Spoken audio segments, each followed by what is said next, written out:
Moj slamnik.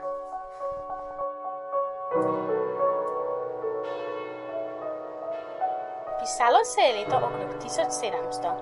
Popotnica je hodila po podeželju in za sabo vlekla voz poln slame.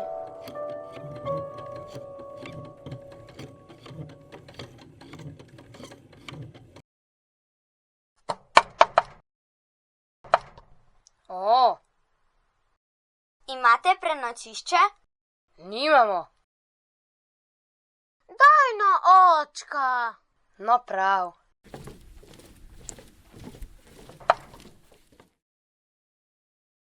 Kikiriki!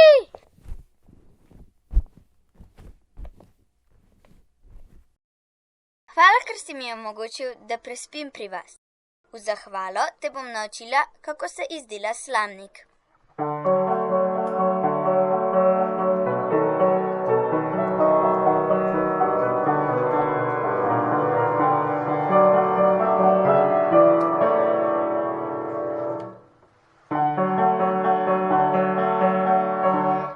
Kako lep klobuk!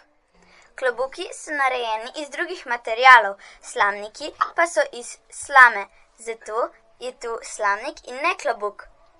Deček si je zapomnil znanje izdelovanja slamnikov in jih tudi začel izdelovati. Fantovo delo se je razširilo daleč naokoli. Tako so po slamnikih Domžale znane še danes.